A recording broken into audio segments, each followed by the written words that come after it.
سر شیعیان رفته از دنیا علی آقای قنبر شیعیان کشته شد مولا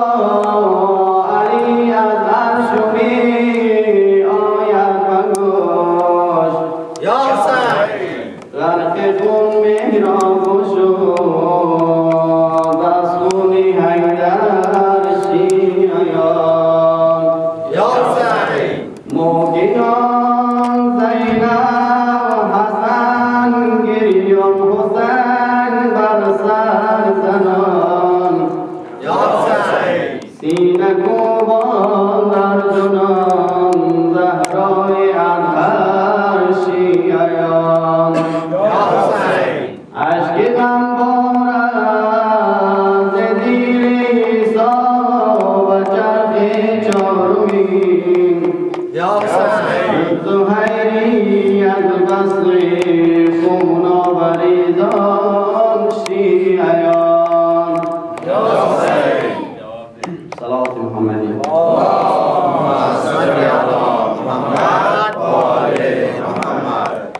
شهنشاهی بی سر حسینم عزیز پیامبر حسینم شهنشاهی بی سر حسینم عزیز پیامبر حسینم شهنشاه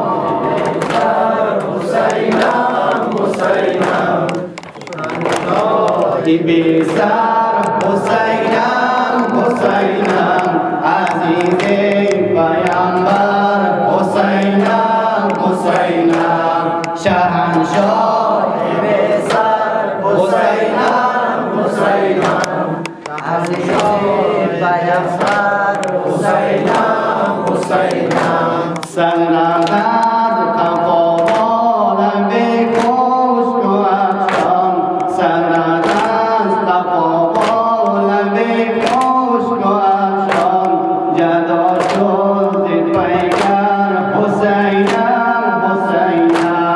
شهنشاهی بی سر حسینم عزیز پیامبر حسینم کنم بر تنی بی سر جان نزارت کنم بر تنی بی سر جان نزارت فزونتر بود زخمی تو از ستارت نمودم آخر تزد بارت به شمشیر خنجر حسینم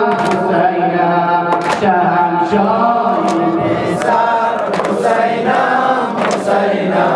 عزیز پیامبر حسینم گشام چشمی ای شهریار مدینه گشام چشمی ای شهریار مدینه بر احوال طفلانی بهترینه گشام چشمی ای شهریار مدینه لظلم مکرر حسینم شهنشاهی بی سر حسینم عزیز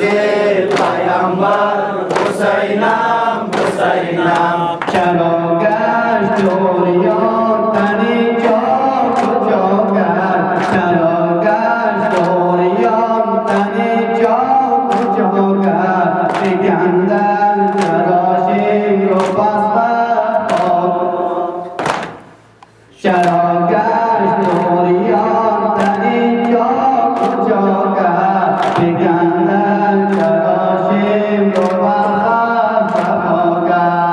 لگی تشنه موت آخر هلاکت تراشیم کافر حسینم شهنشاهی بی سر حسینم عزیز